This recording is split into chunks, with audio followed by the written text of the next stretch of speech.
Okey, dan kita nak bercakap, bila kita cakap tentang bintang ni, kita nak beralih ke angkasa lah kembali kan. Dan kita nak bercakap, ada kaitan tu. Ya, kaitan dia tu. Dan kita nak bercakap berkenaan dengan sambutan Minggu Angkasa Sedunia peringkat Malaysia. Jadi bersama dengan kita, saya kenalkan Geologis Haji Azli Kamil Napiah, merupakan Ketua Pengarah Agensi Angkasa Malaysia. Assalamualaikum Tuan Haji. Waalaikumsalam warahmatullahi wabarakatuh.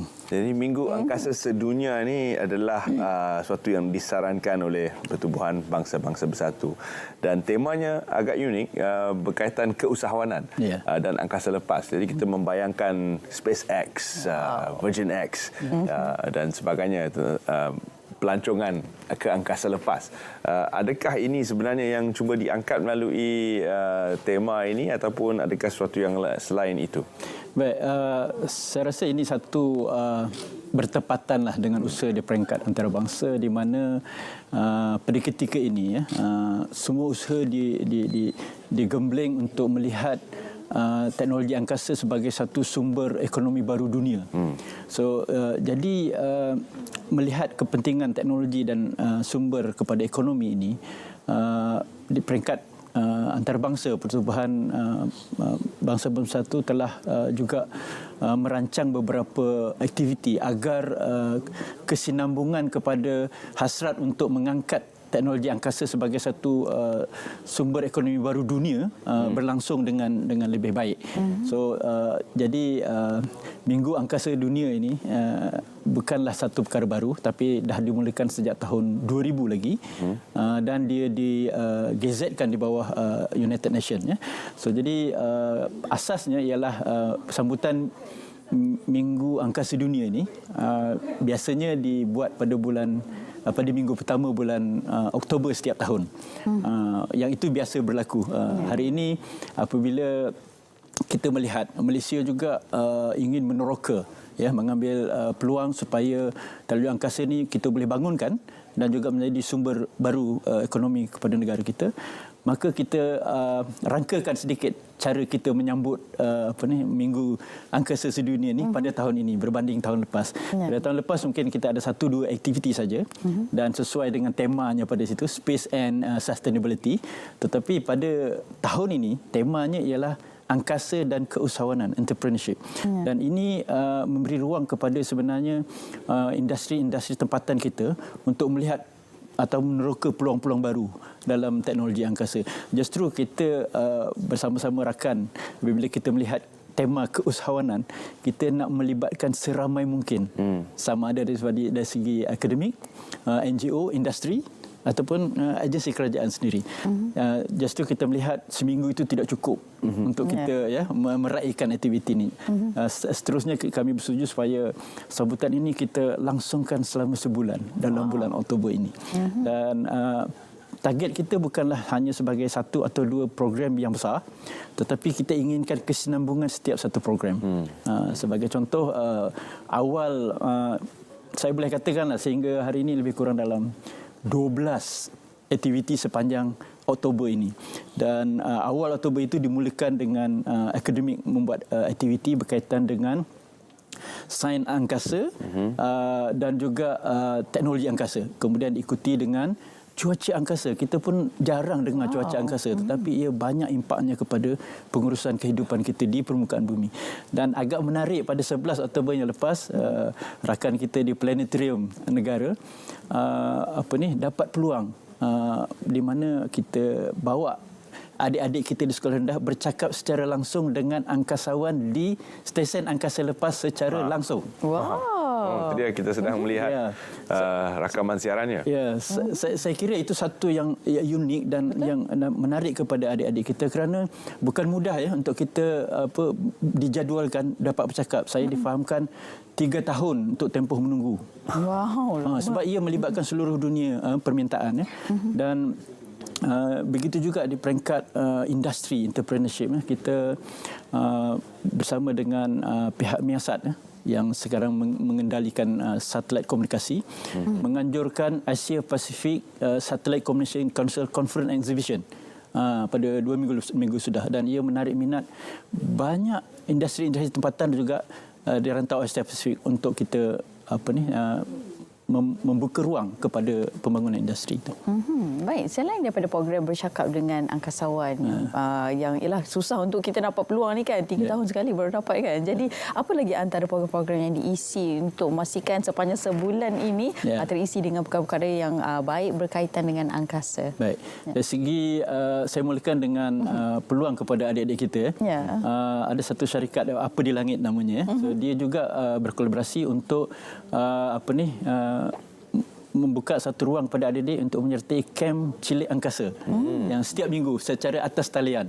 So bagaimana mereka menanamkan ilmu-ilmu STEM dan juga kaedah untuk memahami bagaimana satelit berfungsi, bulan tu bagaimana setiap minggu dan hingga hujung Oktober. Dan kemudian kita beralih kepada, saya ingat minggu depan kita dah mula untuk membuka ruang kepada industri tempatan kita melihat potensi penggunaan dan pembangunan teknologi satelit dan maklumat data.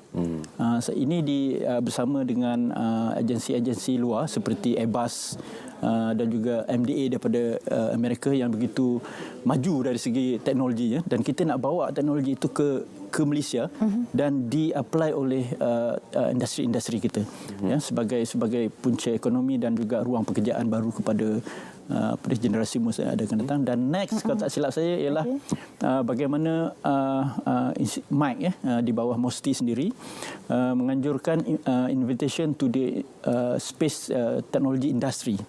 Maknanya ini satu lagi ruang kepada pemain-pemain industri dalam negara kita untuk ambil peluang ini, bagaimana nak melihat peluang-peluang menjana ekonomi bukan sahaja dari segi manufacturing, operasi dan juga penggunaan maklumat-maklumat yang berkaitan teknologi angkasa. 1 trilion dikabarkan jumlah sebenarnya keseluruhan saiz pai keusahawanan ataupun jumlah saiz perniagaan yang boleh kita bayangkan di seluruh dunia. Tapi di mana Malaysia pada ketika ini dalam 1 trilion tu? Berapa peratus daripadanya adalah daripada hasil sumbangan usahawan-usahawan tempatan? Baik, saya mulakan dengan kedudukan Malaysia di rantau Asia Tenggara. Kita adalah 3 teratas. 3 teratas. Kerana kita mulakan dengan penggunaan teknologi angkasa di peringkat downstream ataupun di peringkat penggunaan. Kita telah mula gunakan ini dalam pelbagai bidang dan sektor dalam negara kita. Apatah lagi sekarang ni kita membantu sistem keselamatan makanan negara. Bagaimana kita pantau tanaman padi kita, bagaimana kita pantau sumber asli negara seperti kelapa sawit, lada dan sebagainya. Dan begitu juga kita perikanan dan sebagainya. Tapi apa yang kita nak bawa di sini ialah bagaimana kita dari sebagai pengguna kita nak bergerak kepada pencipta dan juga penyedia perkhidmatan. Itulah ada nilai rentetan entrepreneurship yang kita katakan tadi, keusahawanan yang kita nak bentukkan supaya Malaysia juga bukanlah satu negara, walaupun kita tidaklah sebesar ataupun tidak semaju Amerika, tetapi kita telah mula bergerak ke arah itu. Dan hari ini telah ada sejak 2017 apabila Dasar Angkasa Negara digazetkan oleh kerajaan, telah ada tidak kurang daripada 64 syarikat tempatan yang telah berkecimpung dalam teknologi angkasa. Sebahagiannya ialah daripada rantaian downstream, hiliran, dan pertengahan, dan juga sekarang ini kita tengah mempromosikan supaya syarikat tempatan juga terlibat di bahagian upstream, rantaian di peringkat atas seperti membina satelit sendiri, terlibat dalam operasi di stesen angkasa di atas, dan juga bagaimana kita nak menggalakkan rakyat kita mengguna pakai teknologi angkasa ini pada setiap hari, dengan kata lain merakyatkan teknologi angkasa itu sendiri. Wow, dahsyat kan? Dan kita dapat lihat sebenarnya kesannya, terutama sekali bila kita berbicara tentang keselamatan makanan. Banyak teknologi angkasa lepas boleh digunakan untuk merancang dan meramal tumbuhan, sesetengah jenis tumbuhan dan sebagainya. Semua ini perlu sebenarnya kita kaji. Dan yang paling penting mungkin adalah teknologi solar yang digunakan di stesen angkasa lepas International Space Station, yang boleh diguna pakai juga di muka bumi kalau mereka boleh gunakan untuk menjana tenaga sepanjang mereka berada di angkasa lepas, apatah lagi kita. Tetapi bagaimana teknologi transfer itu daripada negara-negara maju kepada kita, bagaimana untuk kita mendapatkan akses kepada teknologi-teknologi yang penting ini? Baik, bila kita bercerita pasal angkasa, angkasa ini ialah terbuka, terbuka kepada semua pihak yang mampu meneroka dan mempunyai keupayaan. So justru dalam teras kelima dasar angkasa negara pelaksanaan ini ialah kita mesti mempertingkatkan kerjasama antarabangsa. Oleh kerana teknologi angkasa adalah satu teknologi yang maju, rumit. Dia juga adalah teknologi yang mahal. Dia juga adalah teknologi yang berisiko. Tetapi dia juga adalah teknologi yang memberi pulangan yang cukup besar dari segi komersial. So keseimbangan ini penting, ya. Mungkin kita tahu dalam aspek yang tertentu. Kita perlu rakan lain untuk bersama kita membina satu inovasi baru. Sebab teknologi dia sangat pantas berubah. Betul. Kalau kita hanya berhenti kepada satu peringkat, maka kita akan cepat ketinggalan. Just itu tidak ada satu katakan dia ni adalah monopoli. Mungkin monopoli dalam tempoh yang sedikit, tempoh yang singkat, tetapi dia tidak boleh monopoli selama-lamanya. So, itu adalah kesan teknologi maju seperti teknologi angkasa kepada kita. Kita boleh lihat negara China sudah pun ada satu keusahawanan ataupun satu industri angkasa lepas yang begitu maju, dan India juga baru bermula dengan menghantar angkasawan pertama ke angkasa lepas baru-baru ini. Jadi kita tidak mahu ketinggalan lah. Betul. Jadi kita kena bergerak seiring lah untuk mengejar teknologi ini sendiri kan. Dan selain daripada itu, mungkin ada sedikit kata-kata daripada Tuan Haji sendiri untuk mengajak orang ramai bersama-sama. Sementara berbaki lagi beberapa hari ini lagi kan, ada banyak lagi program-program yang ada insya-Allah. Dan juga program ini juga melibatkan 4 fokus utama lah, iaitu berkenaan dengan segmen angkasa, segmen bumi, segmen pengguna dan juga penjanaan ilmu pengetahuan. Bukan setakat ibu bapa, sebenarnya anak-anak juga, di peringkat anak-anak juga boleh mendapat banyak manfaat daripada program ataupun sambutan angkasa kali ini. So sebab tu saya katakan tadi, kita nak panjangkan selama sebulan. Seminggu tu tak cukup. Betul. Jadi sebulan ni kita boleh melibatkan ramai kumpulan-kumpulan yang tertentu. Dan saya baru dapat perkabaran bahawa untuk hujung bulan ini kita ditawarkan oleh pihak China untuk juga berkolaborasi memperkenalkan operasi-operasi di stesen bumi mereka yang mana boleh diambil peluang oleh industri ataupun grup-grup kita di Malaysia ini. Dan harapan saya lah sebagai yang menerajui pelaksanaan dasar angkasa negara, Agensi Angkasa Malaysia di bawah Kementerian Sains, Teknologi dan Inovasi, yang pertama sekali dengan sambutan ini kita berharap kita boleh memperkasakan usaha-usaha melaksanakan dasar itu saja. Ada 92 aktiviti sebenarnya di dalam dasar itu untuk kita capai sehingga 2030.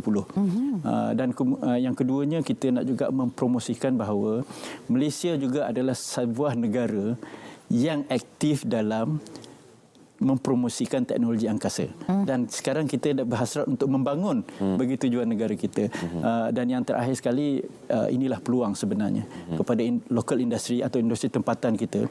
Kalau sebelum ni mungkin tidak terbuka, bakna sekarang di peringkat dunia pembangunan teknologi angkasa telah pun dibuka kepada bukan saja dimonopoli oleh kerajaan, tetapi ada pendekatan public private partnership, yang juga perkongsian pengetahuan, perkongsian usaha dan juga pengoperasian perkhidmatan. So saya harap dengan sambutan ini akan lebih memperkasakan lagi kehendak kita, dan kita melihat peluang-peluang ini dan kita perlu ambil dia.